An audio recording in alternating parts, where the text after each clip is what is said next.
시간 우리의 모습을 돌아봅시다. 주님이 찾으시는 한 사람, 그 예배자 되기를 원합니다. 주를 위한 이곳에 예배하는 자들 중에 그가 찾는 없어 주님께서 슬퍼하시네.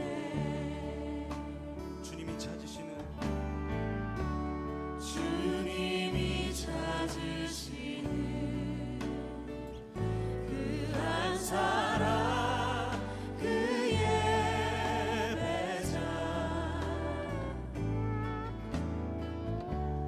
내가 그 사람 되리 간절히 주께 예배하네. 주내로 이곳에 서 있네. 주 임재에 엎드려 절하네. 그 어느 것도 난 필요 없네.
이 시간을 기합니다. 주님만이 예배의 이유와 목적이십니다. 주님의 어떤 것도 필요 없습니다. 이 시간 우리 함께 기도하며 나아갑시다. 주님,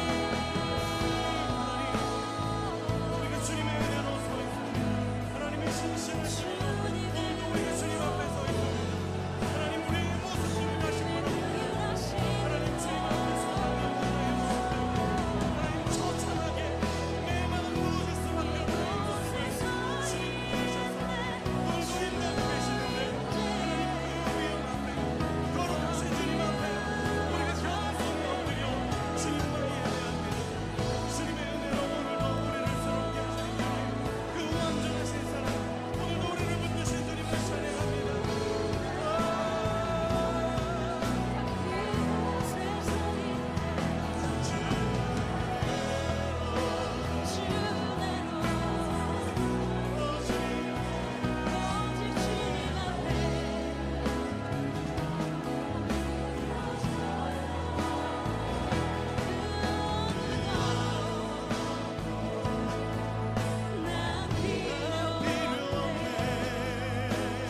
오직 주님만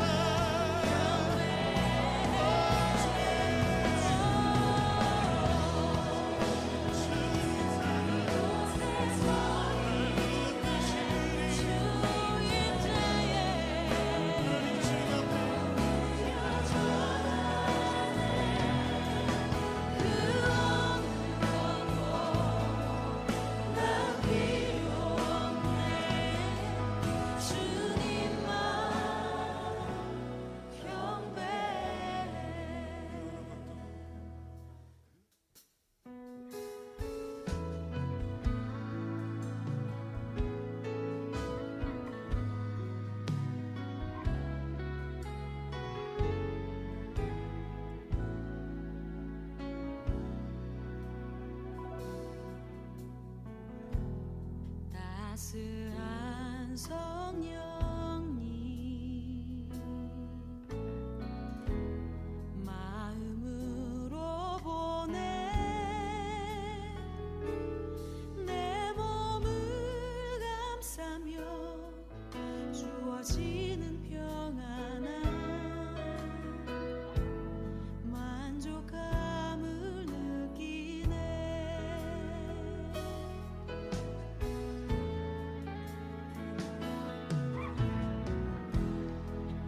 따스한 성령님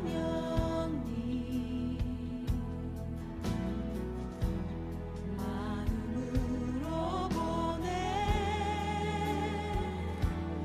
내 몸을 감싸며 주어지는 평안한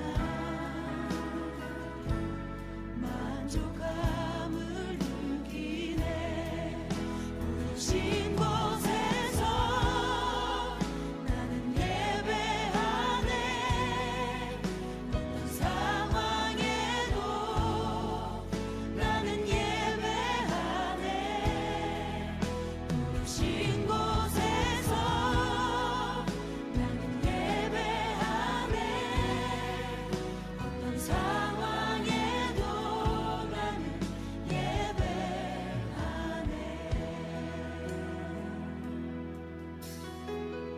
사랑과 진리에 사랑과 진리에 한 줄기 빛보네 내 몸을 감싸며 주어지는 평안한 그 사랑을 느끼네. 부르신 곳에서 나는 예배하네. 어떤 상황에도 나는 예배하네. 부르신 곳에서 나는 예배하네.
그 크신 사랑 주 임재 감사해.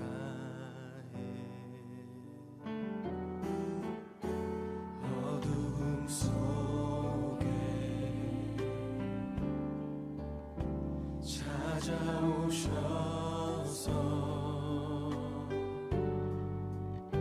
주님의 영광 보게 하시네.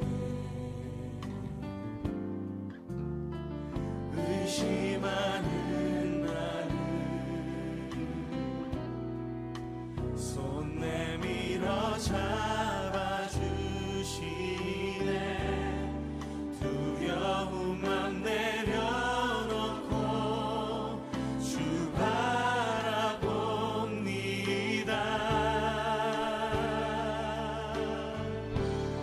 주님을 보게 하소서.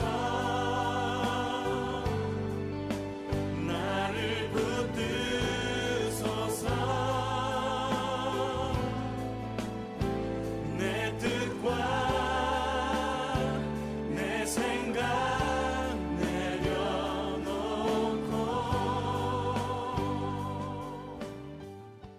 할렐루야. 우리 함께 귀한 주일 예배를 드릴 수 있음이 또 감사합니다.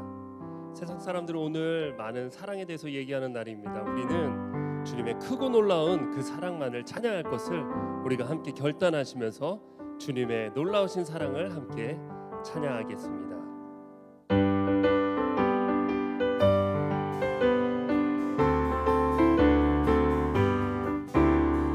아름다운 이야기가 있네. 구세주의 사랑 이야기.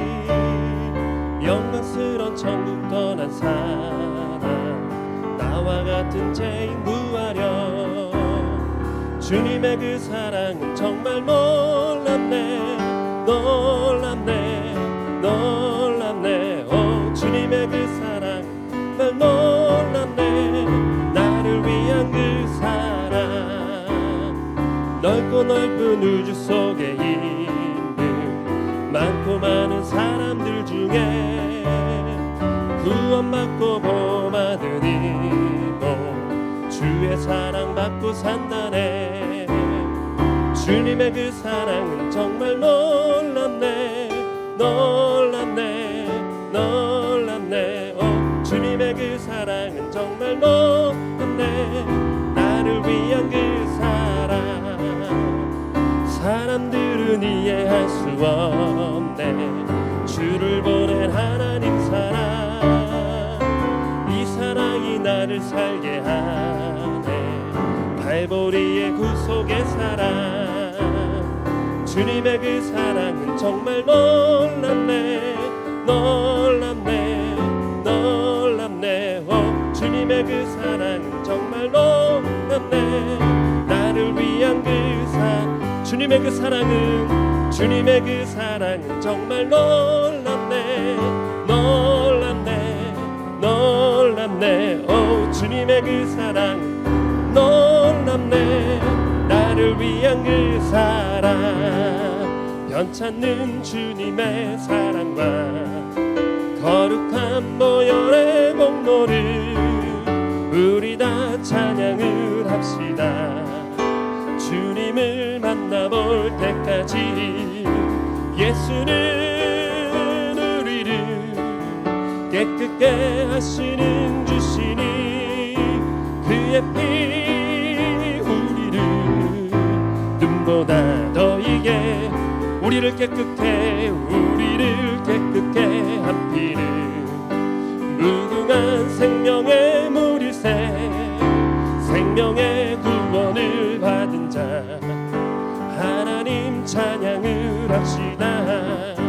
예수는 우리를 깨끗게 하시는 주시니 그의 피 우리를 눈보다 더 이게 하셨네. 주님의 깨끗한 보혈을 날마다 입으로 간증해 담대히 싸우며 나가세.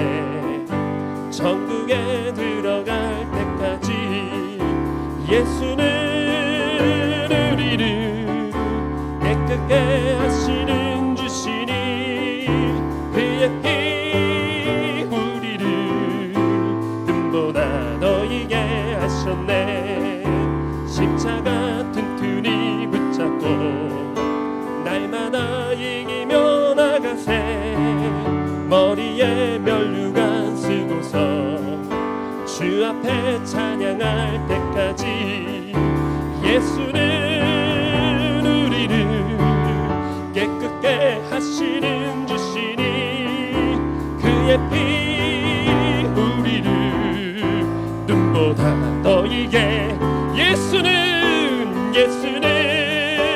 우리를 깨끗게 하시는 주시니 그의 피 우리를 눈보다 너희 한 번 더 예수는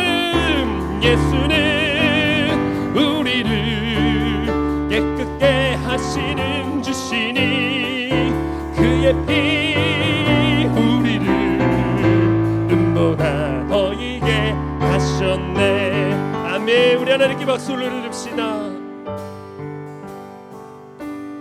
우리를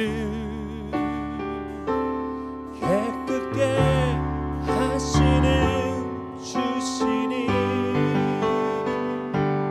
그의 피 우리를 눈보다 더 이게 하셨네. 예수는 우리를 깨끗게 하시는 주시니 그의 피 우리를 눈보다 더 이게 하셨네.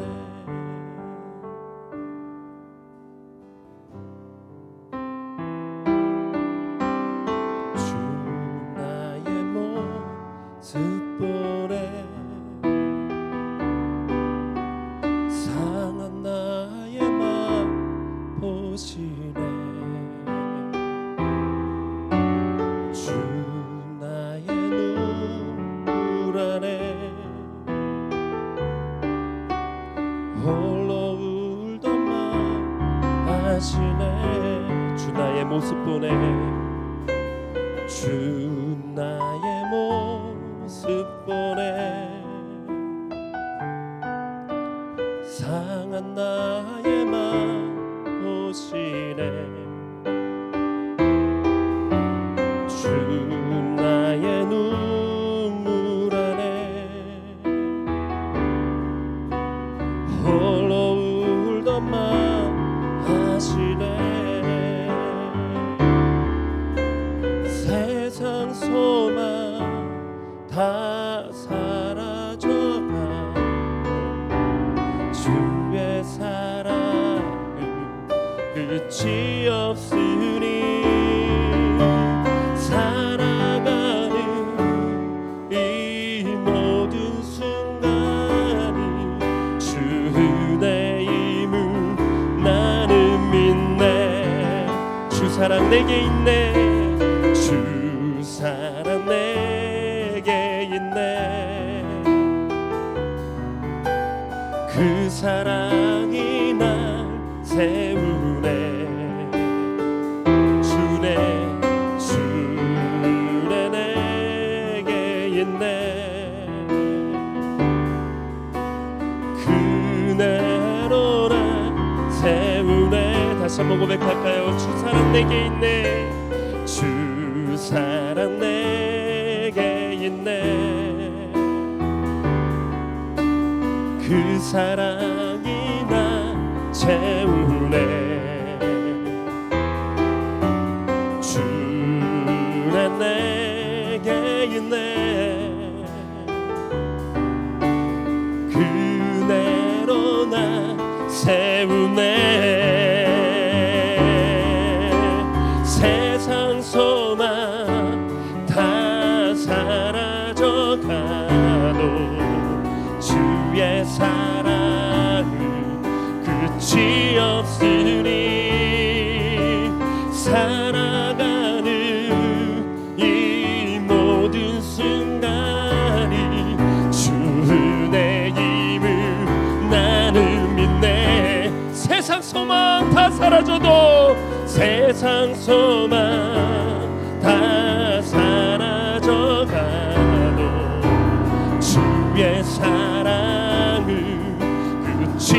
없으니 살아가는 이 모든 순간이 주 은혜임을 나는 믿네. 다시 한번 세상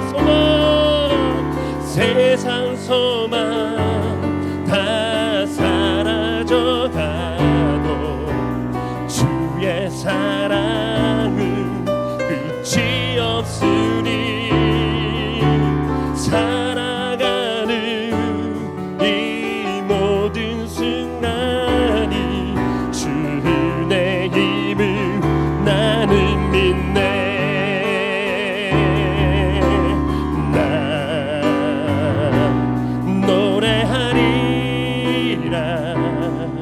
상한 나를 돌아보신 구세주를 찬양해. 하늘 닿는 곳까지 내 손 들리라. 예수 나의 치료자. 나 노래하리, 나 노래하리라. 천한 나를 돌아보신 구세주를 찬양해. 하늘 닿는 곳까지 내 손 들리라. 예수 나의 우리 다시 한번 나 노래하리, 나 노래하리라. 천한 나를 돌아보신 구세주를 찬양해. 하늘 닿는 곳까지 내 손 들리라. 예수 나의 치료자. 예수 나의 치료자.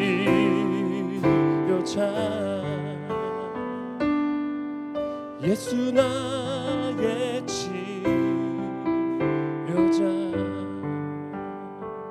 이 시간 우리 함께 기도하실 때 하나님 주님만의 그 사랑으로 우리를 채워주시옵소서. 주님의 그 사랑으로 우리를 채워주시옵소서.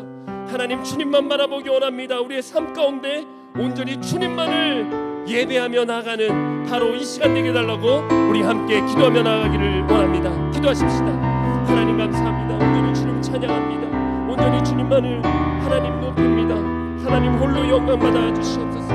온전히 주님만 예배하오니 주님만 높임 받아 주시옵소서. 예배를 통하여서 다시 한번 주님의 사랑을 알게 하여 주시고 하나님 예배를 통하여서 다시 한번 주님의 모든 것들을 하나님 우리가 높이며 나갈 수 있도록 주님 도와주시옵소서. 임하여 주시옵소서. 감사합니다. 주님. 우주 만물을 말씀으로 창조하시고 모든 것의 근원이 되시는 위대하시고 지존하신 여호와 하나님의 이름을 찬양합니다. 추운 기온과 도로가 결백되는 날씨에 라이프 가족들이 온라인으로 예배를 드리지만 중심을 다하여 주님께서 기뻐 받으시는 예배드리게 인도하여 주시옵소서.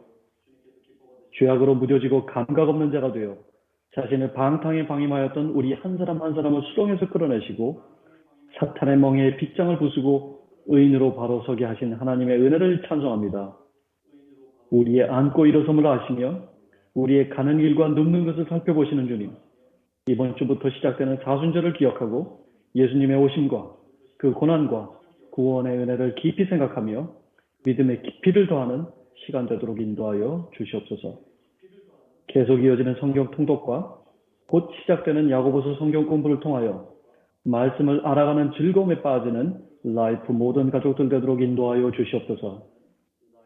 코로나 바이러스 팬데믹으로 인하여 여러 가지 어려움이 닥친 선교 현장에 어려운 상황 가운데서도 주님의 사랑과 은혜가 풍성히 공급되어 선교사님들의 사역이 좋은 결실을 맺을 수 있도록 인도하여 주시옵소서. 우리의 자녀들이 하나님의 말씀으로 잘 교훈받고 양육되어 시냇가에 심은 나무가 철을 따라 열매를 맺으며 잎사귀가 마르지 아니함같이 모든 일에 형통한 복을 누리도록 인도하여 주시옵소서. 고난당하는 이스라엘 백성들을 애국으로부터 독수리 날개로 업어 인도하여 주신 하나님을 기억하고 육체적 경제적, 영적 압제에 눌렸을 때 오직 하나님을 의지하고 인생의 둘러친 담을 뛰어넘을 수 있도록 인도하여 주시옵소서. 슬픔이 변하여 춤이 되게 하시고 베옷을 벗기고 기쁨으로 띠띠워 주시는 놀라우신 하나님을 맛보아 알아가는 우리들 되도록 인도하여 주시옵소서. 이 시간 온라인으로 예배를 드리지만 주님 앞에 봉헌을 드립니다. 주님께 봉헌을 드릴 때 우리의 마음을 다하여 기쁨으로 흠없는 제물을 풍성히 드릴 수 있도록 인도하여 주시옵소서. 예수님의 이름으로 기도드립니다.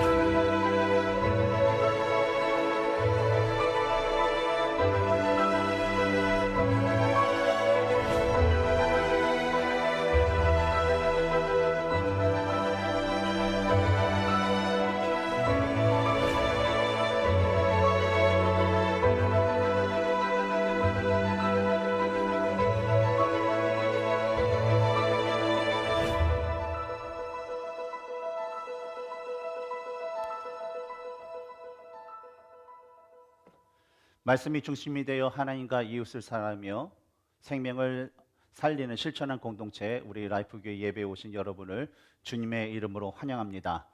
오늘은 우리가 눈이 오는 그런 추운 날씨로 인하여서 오늘은 온라인 예배로 드리게 됩니다. 우리 각 가정에 계신 우리 모든 성도님들이 또 주 안에서 평안을 얻고 또 오늘 하나님께 드리는 예배를 통하여서 또 많은 은혜가 우리 성도님들과 성도님들의 그 가정 가운데 있기를 주님의 이름으로 축복합니다. 우리 교회 몇 가지 광고를 알려드리도록 하겠습니다. 야고보서 성경 공부 우리 곧 시작되는데 신청이 오늘까지입니다. 아직 신청 안 하신 분들은 우리 목자님들 통해서 아니면 저에게 개별적으로 이 전화나 문자를 주시면 감사하겠습니다. 그리고 이번 주 우리 새벽 예배는 또 눈이 오고 또 여러 가지 그런 날씨로 인해서 이번 주 새벽 예배는 없습니다.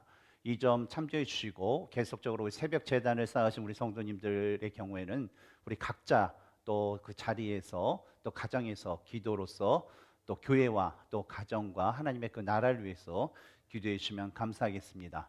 나머지 광고는 주보를 참조해 주시고 우리 다 함께 일어나셔서 다 함께 우리 사무엘상 우리 19장 말씀을 우리 같이 읽도록 하겠습니다.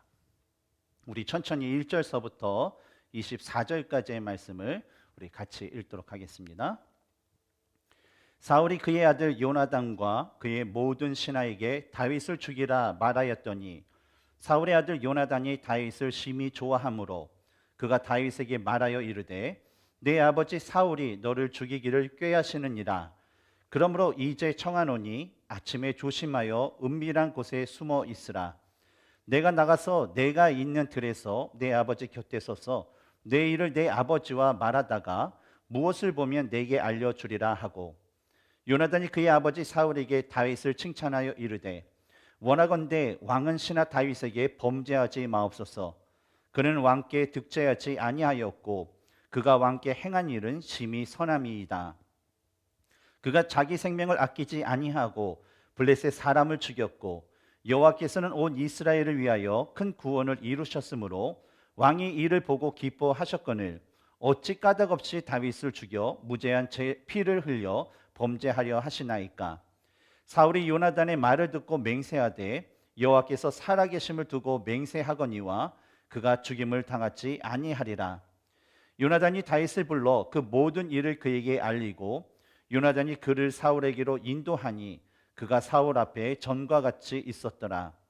전쟁이 다시 있으므로 다윗이 나가서 블레셋 사람들과 싸워 그들을 크게 쳐 죽이매 그들이 그 앞에서 도망하니라.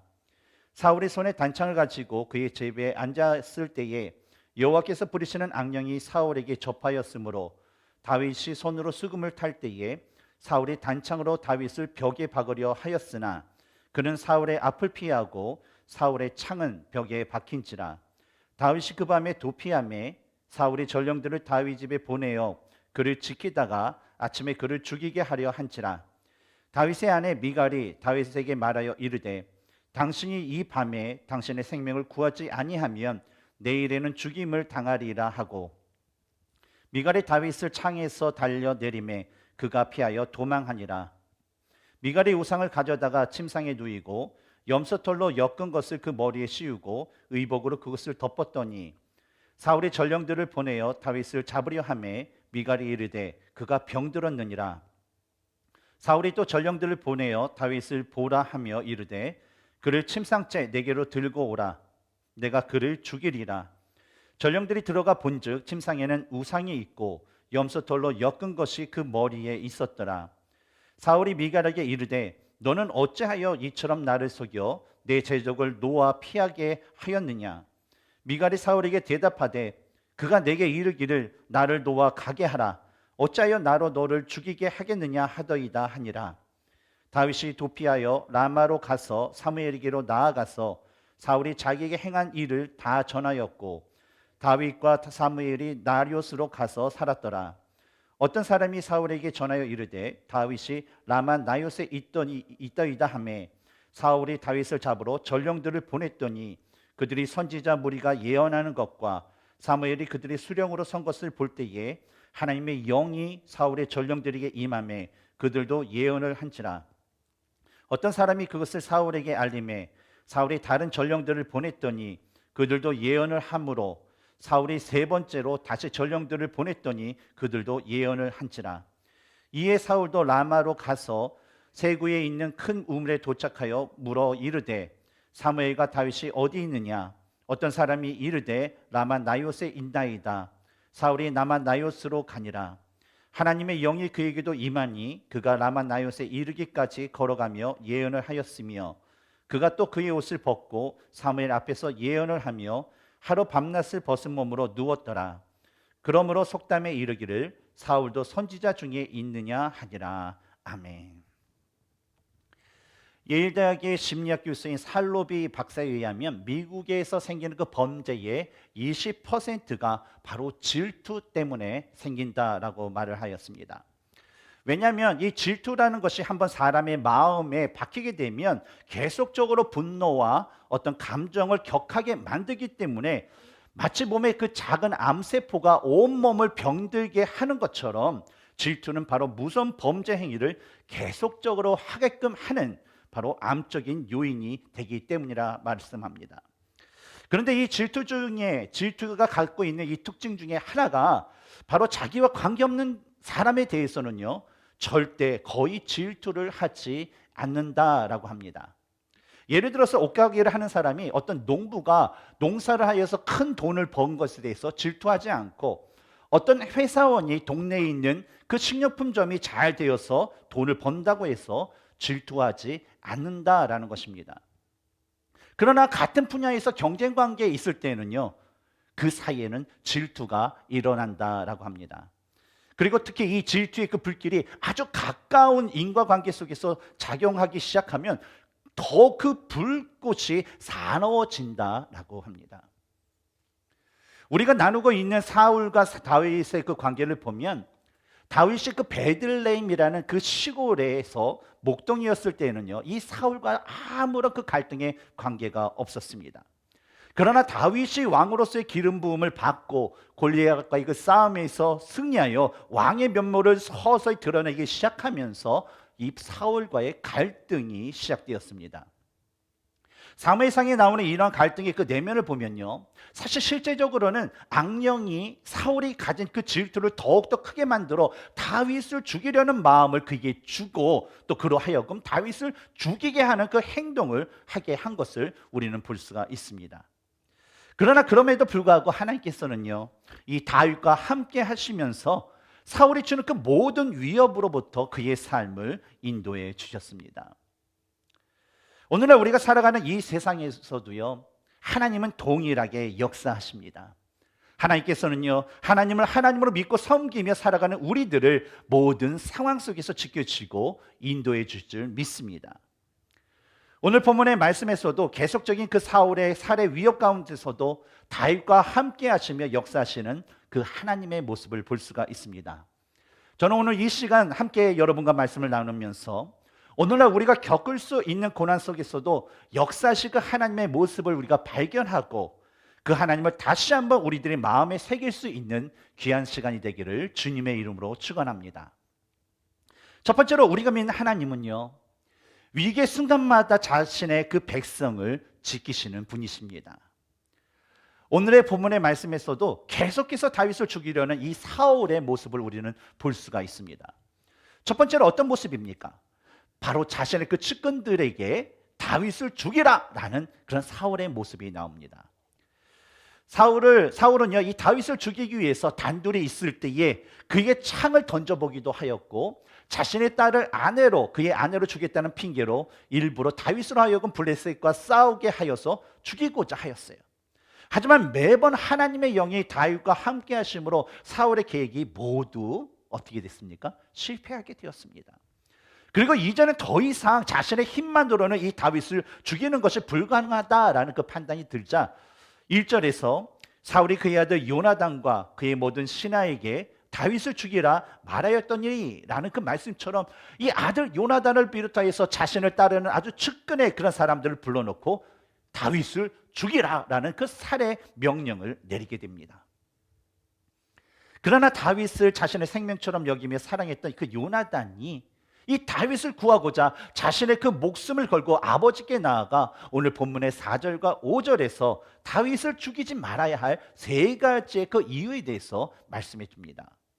우선 같이 우리 4절과 5절을 같이 읽겠습니다. 요나단이 그의 아버지 사울에게 다윗을 칭찬하여 이르되 원하건대 왕은 신하 다윗에게 범죄하지 마옵소서. 그는 왕께 득죄하지 아니하였고 그가 왕께 행한 일은 심히 선함이이다. 그가 자기 생명을 아끼지 아니하고 블레셋 사람을 죽였고 여호와께서는 온 이스라엘을 위하여 큰 구원을 이루셨으므로 왕이 이를 보고 기뻐하셨거늘 어찌 까닭없이 다윗을 죽여 무죄한 피를 흘려 범죄하려 하시나이까. 어떤 세 가지의 말씀을 했습니까? 첫 번째는 뭐예요? 다윗이 사울에게 범죄한 것이 없다라고 얘기했습니다. 다음으로 두 번째는 무엇입니까? 바로 다윗이 골리앗과의 싸움에서 이기는 선한 일을 하여서 사울 왕이 그것을 인해서 기뻐하였다라는 것을 말합니다. 그리고 세 번째로는 무슨 말을 합니까? 이렇게 무죄한 다윗을 죽이는 것은 바로 사울 왕이 범죄하게 되는 일이다라는 것을 말하였던 것입니다. 그러자 6절을 보면 이 사울 왕이 요나단에게 여호와께서 살아계심을 두고 맹세하거니와 그가 죽임을 당하지 아니하리라 라고 말하면서 맹세를 하게 됩니다. 그리고 그 후에 이 요나단이 다시 다윗을 불러서 자신이 아버지와 나눴던 그 이야기를 다 해주고 다윗은 어때요? 이전과 같은 생활을 사울의 그 곁에서 하게 됩니다. 다음으로 어떤 그런 살해의 그런 모습이 사울에게 있었습니까? 바로 자신의 그 손에 들고 있던 그 단창을 다시 한번 다윗에게 던지게 되었습니다. 8절을 보면요, 이스라엘과 블레셋에 다시 전쟁이 시작되었습니다. 근데 천부장의 그 직분을 갖고 있었던 이 다윗은요, 군사들을 데리고 가서 그 블레셋과의 그 전쟁에서 다시 승리를 얻고 큰 전공을 세우면서 다시 돌아오게 됩니다. 그리고 나서는 다른 때와 같이 사울이 악령으로 인해 번뇌하고 있을 때에 그의 앞에 가서 하나님을 찬양했던 그 수금의 연주를 그 사울을 위해서 연주하게 됩니다. 그런데 이때 갑자기 10절을 보면 갑자기 사울이 자신의 그 손에 들고 있던 단창을 다윗에게 힘껏 던지게 됩니다. 이미 요나단에게 다윗을 죽이지 않기로 맹세했던 사울 왕이었습니다. 그러나 그럼에도 사울이 다시 다윗을 죽이려 했던 이유는 과연 무엇일까요? 그 이유를 오늘 본문 9절과 지난 시간에 나누었던 18장 11절과 12절에서 찾아보면 바로 여호와께서 부리시는 악령이 사울에게 들어갔기 때문이라는 그 이유를 우리는 발견할 수 있습니다. 하나님께서 부리시는 악령이 사울에게 들어갈 때마다 이 사울이 보인 공통적인 그런 특징들, 모습들이 있습니다. 첫 번째 모습은 바로 사울이 번뇌하였다라는 것입니다. 여기서 번뇌하였다라는 것은요, 악신이 사람에게 들어가서 사람의 어떤 신체와 정신을 아주 괴롭게 하는 것을 말하는데 특히 정신적인 그 괴롭힘을 강조한 표현입니다. 다음으로 두 번째 사울이 보인 그 모습은요, 두려움에 떨었다라는 것입니다. 사울에게 악령이 들을 때마다 그가 보인 증상이 이 번뇌케 하다라에 해당되는 그 원어를 보면 바로 이 원어가 성경에는 두 가지 형태로 사용된 것을 볼 수가 있습니다.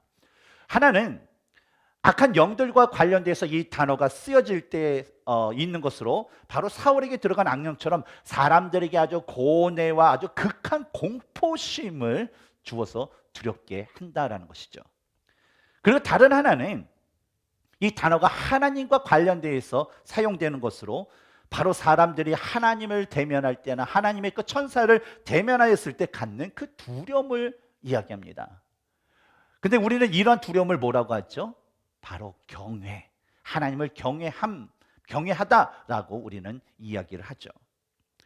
그런데 이런 악령이 하나님의 영과 만나게 되면요, 악령이 하나님의 거룩함과 권능과 그 공의 때문에 두려움에 떨게 됩니다.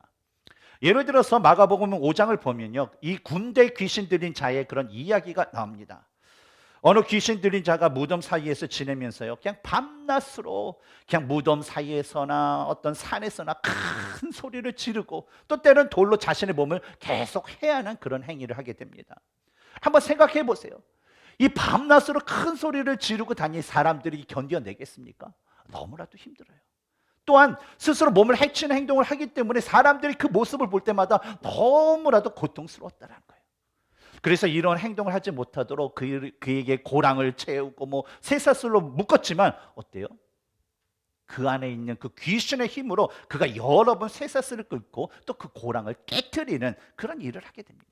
심지어는 사람들에게 사납게 덤벼들어서 그 어느 누구도 그를 제어할 수 없었고요, 결국 그가 지니는 무덤 사이를 지나가는 사람도 없었다라는 것입니다.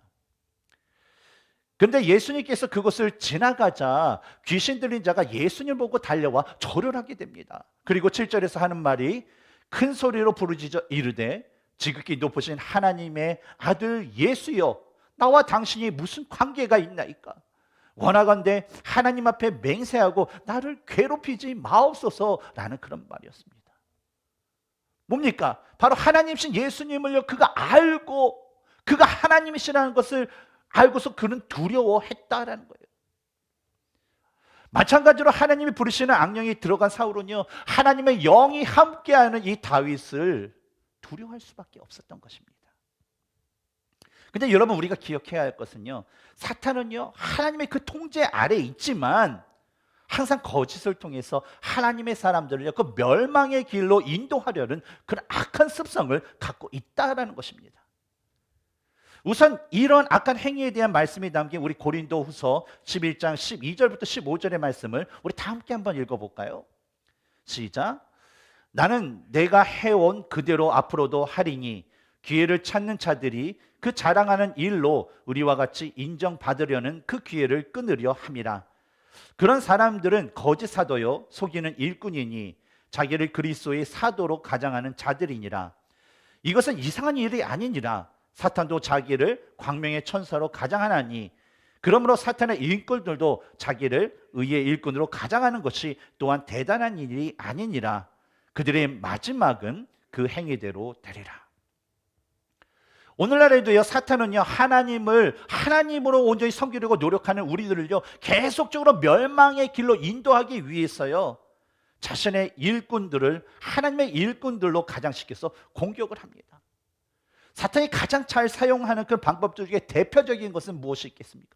바로 여러 이단들이 있고요, 또한 교회들이 헌신하고 행하는 수많은 그 선한 일보다는 또 잘못된 것만을 악의적으로 편집하여서 방송하는 그런 매체들이 있습니다. 그 요즘에는 어때요? 이 코비드 상황을 통해서 더욱 확산되고 있는 가난한 성도들이 늘고 있다는 거예요. 여러분, 가난한 성도 아시죠? 바로 교회에 안 나가는 성도를 가리키죠. 그런 사람들로 변질시키고 있는 바로 유튜브가 있습니다. 근데 여러분, 제가 말하는 그 말을 오해하지 말아야 될 것은 모든 방송 매체와 유튜브가 전부 나쁘다는 것은 아닙니다. 그러나 사탄이 자신의 일꾼들을 마치 정의의 사도나 정의의 일꾼, 의의 일꾼으로 위장하여 바로 방송과 온라인을 통해서 사람들을 하나님께 더 가까이 인도하기보다는 어때요? 하나님과 점점 멀어지게 만들고 교회 존재 자체도 부정하게 만들고 있다라는 것입니다. 이런 이유 때문에요. 제가 여러 성도님들께 종종 말씀드린 것이 뭐냐면 바로 유튜브를 통해서 하나님의 진리를 찾지 마시라는 거예요. 왜냐하면요, 그곳에는요 하나님의 일꾼들이 전하는 그런 진리의 말씀도 있지만 사탄의 일꾼인 그 거짓 선지자들이 하나님의 진리인 양 전하는 거짓 복음도 너무나도 많기 때문입니다. 반면에 어때요? 우리는 하나님의 진리를 찾고 발견하기 위해서는요 하나님의 감동으로 된 그 성경에 기록된 말씀을 우리가 스스로 읽고 묵상하고 성령 하나님의 그 도우심을 받아 깨달을 수 있도록 우리는 날마다 기도하면서 참된 진리를 찾아야 된다라는 것입니다. 사탄은요 우리가 아주 잠시 동안 방심하는 그 틈을 공격합니다. 아주 은밀하게, 아주 자연스럽게 공격하여서 우리가 그 공격을 인식하지 못하도록 우리에게 공격을 가하게 됩니다. 그리고 어느 순간에는요 우리로 하여금 스스로 하나님을 버리게 만든다라는 거예요. 저는 사울의 모습을 보면서 참으로 안타까운 마음이 들었습니다. 왜 사울은 사무엘 선지자로부터 하나님께서 그를 버리신다라는 그 말을 들었을 때에 왜 하나님께 더욱더 나아가 회개 기도를 하지 않았을까? 하나님을 평생 동안 섬기며 살아왔던 이스라엘 사람인데도 불구하고 그가 괴롭고 두려울 때에 왜 하나님을 스스로 찾지 못했을까? 라는 그런 질문이 들었습니다. 만약에 사울에게 이러한 질문을 누군가가 그 당시에 했더라면 어쩌면 당시의 사울은 다음과 같은 대답을 할 수 있었을 수도 있을 것입니다. 어떤 대답이냐면 지금 너무 힘들었어. 지금 너무 마음이 아팠어. 지금 기분이 상했어. 무서웠어. 창피해서. 나라를 돌보냐 내가 시간이 없어서 바빠서 등등 아주 여러 가지 이유가 있을 것입니다. 근데 여러분 성경에서는요 이런 상황을 겪을 때에 하나님께서는 하나님께 나오지 않아도 된다라고 말씀하신 적이 있으신가요? 아니죠. 성경 어느 곳에서도요 네가 힘드니까 하나님 앞에 나오지 마, 네가 바쁘니까 하나님 앞에 나오지 마 라는 그 말씀을 한 적이 없다라는 거예요. 히브리서 4장 15절을 보면 그러므로 우리는 긍휼하심을 받고 때를 따라 돕는 은혜를 얻기 위하여 은혜의 보좌 앞에 담대히 나아갈 것이니라 라는 그런 말씀이 있습니다. 이 말씀은요 모든 그 순간마다 하나님의 긍휼하심이 우리에게 필요하기 때문에 날마다 매 순간마다 하나님께 나가야 된다라는 그런 말씀이에요. 그러나 사탄은 어떻습니까?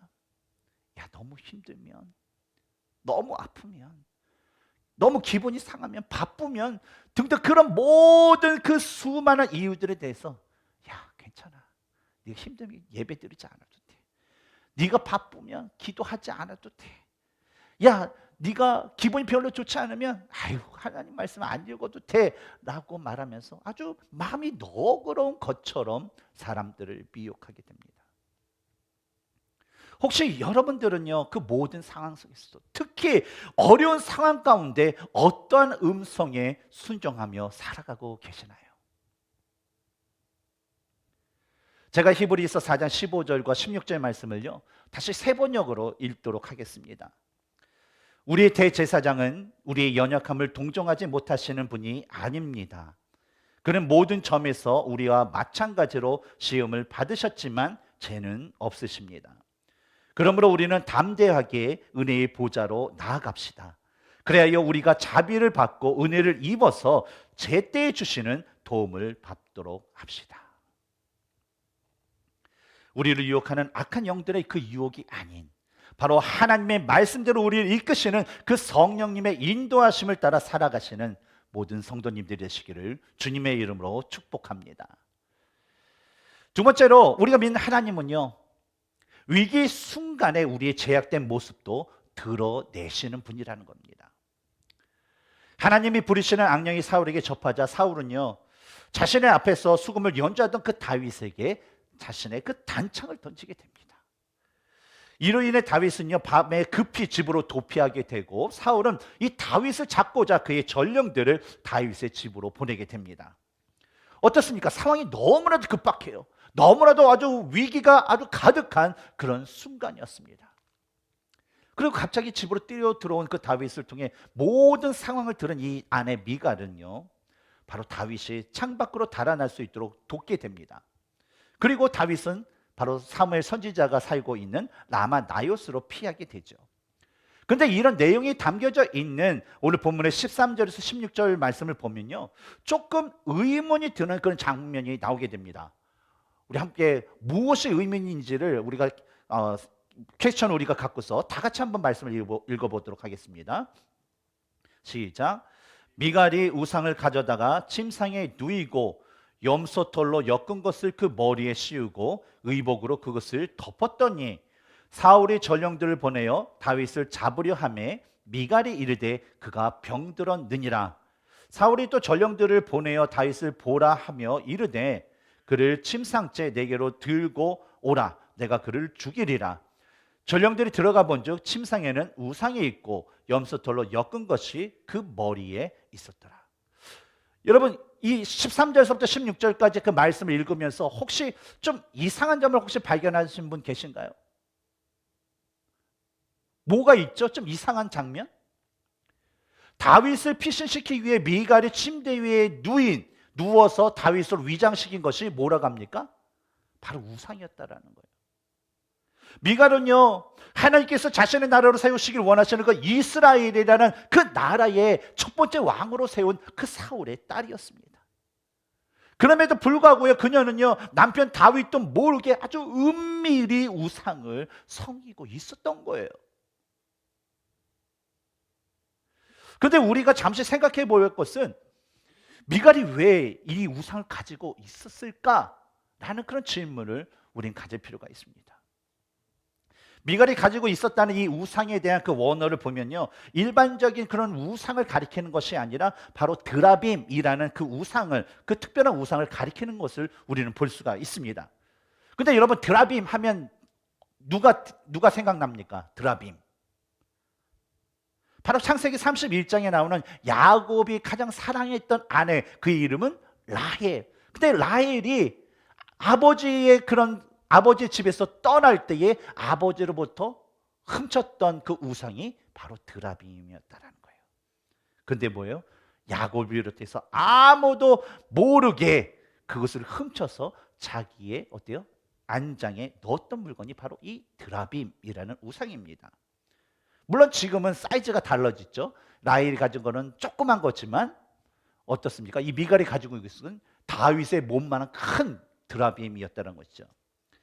이처럼 라헬도 그랬고 오늘 본문에 나오는 미갈이 드라빔을 가지고 있었던 것은요 이 드라빔이라는 그 우상이 단순히 어떤 성김의 그 대상일 뿐만 아니라 이 드라빔이 가지고 있는 자는 바로 그가 속한 가정의 그 전체에 대한 지배권과 그 가정이 갖고 있는 그 재산의 많은 부분을 차지할 수 있는 그 권리가 보장되었기 때문이었습니다. 따라서 미갈이 이 드라빔을 가지고 있었던 것은 바로 자신이 아버지 사울에 있어서 정당한 상속자임을 인정받기 위해서 그가 그 우상을 섬기면서 이 우상을 가지고 있었던 것입니다. 근데 어쩌면요 우리들의 삶에서도요 아무도 모르지만 자신만이 가지고 있는 이 드라빔과 같은 우상을 가지고 있을 수도 있습니다. 겉으로는 우리가 하나님으로 섬기는 사람 같은데 아무도 모르는 그 은밀한 곳에서는 하나님보다 이 세상의 부와 명예와 권력을 얻기 위해 더 섬기는 그런 제약된 모습이 우리에게도 있을 수 있다라는 것입니다. 바로 미갈이 그러했다라는 거예요. 하나님은 이러한 삶을 살았던 미갈의 모습을 통해서 하나님의 그 거짓 믿음의 그 삶을 사는 사람들의 그 모습을 우리에게 몇 가지 보여줍니다. 첫 번째는 위기의 상황에 은밀하게 지었던 그 죄악의 모습이 그대로 드러나게 하신다는 거예요. 마치 미갈이요 남편 다윗을 피신시켜야 하는 그 위급한 순간에 자신도 모르게 꺼낸 것이 뭐예요? 바로 이 드라빔이라는 그 우상을 드러냈던 것처럼 말이죠. 두 번째로는 하나님께 영광의 찬송을 드리기보다는 비판적인 삶의 태도를 갖는다라는 것입니다.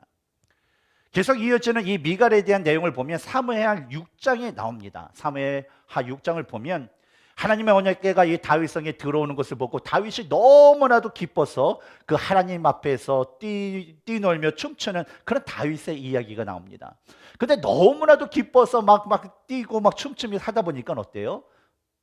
그 속살이 몸이 드러나도록 그게 춤을 추게 된 거예요. 근데 그런 모습을 보았던 그 미갈이 어때요? 다윗을 업신여기고 비판하게 된다는 것이죠.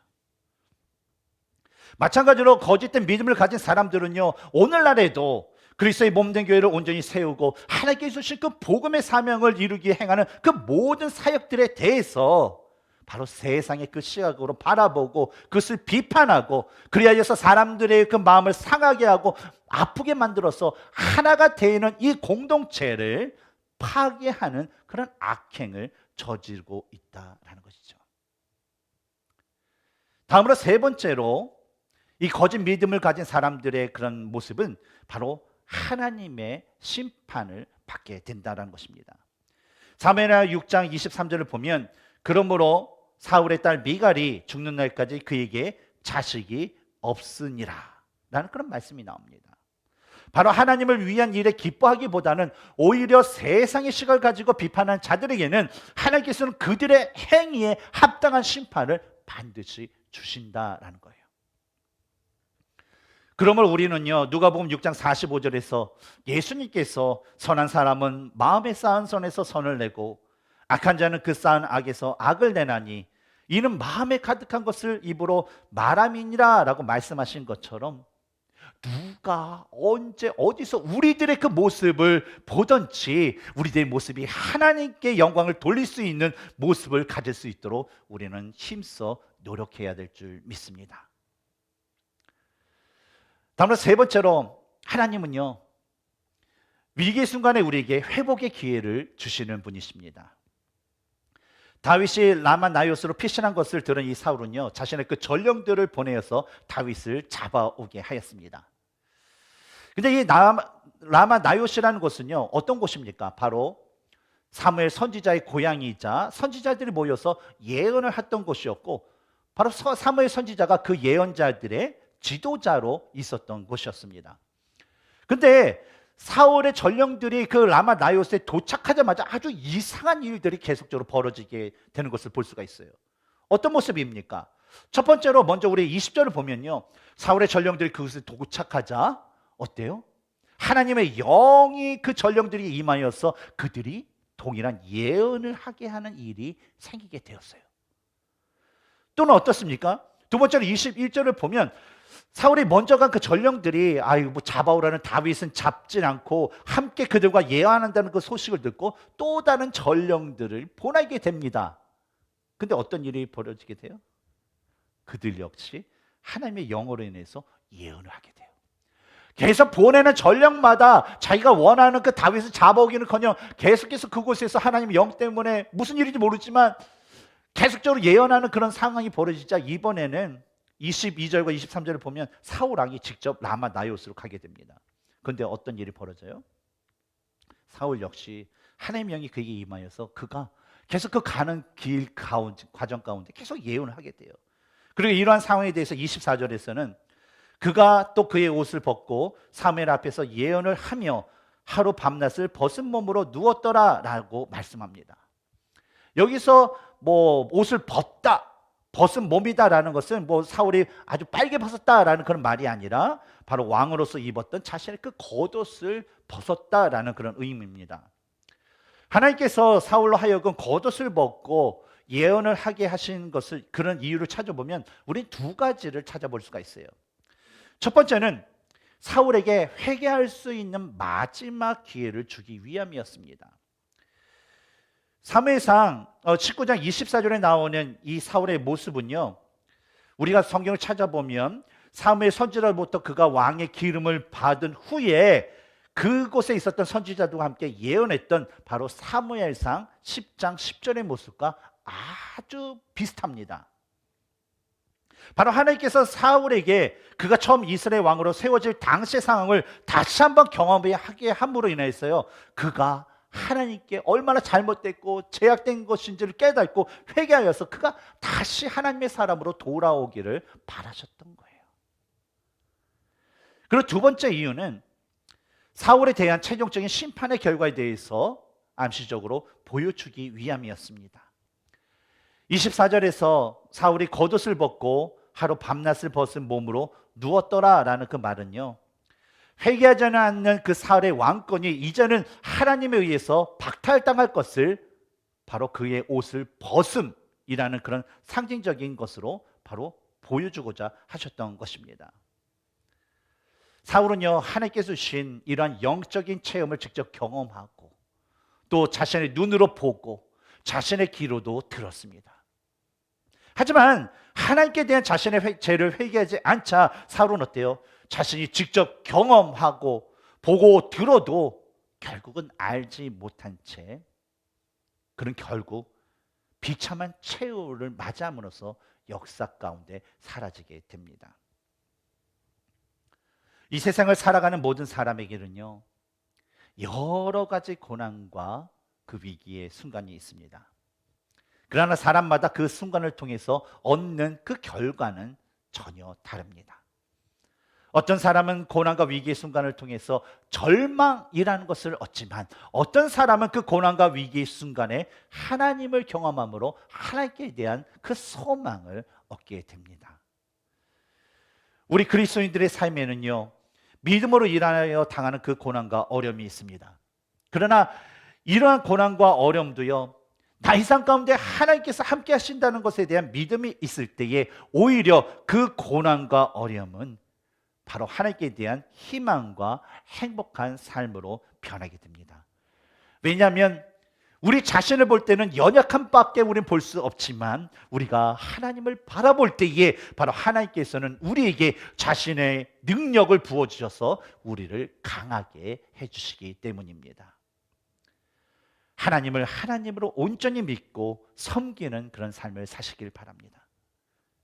그리하면 하나님께서 저와 여러분의 그 삶에서 자신의 영광과 공의와 능력을 나타내실 것입니다. 이런 축복된 삶이 우리 모든 사람들의, 모든 성도님들의 삶에 있기를 주님의 이름으로 축복합니다. 함께 기도하겠습니다.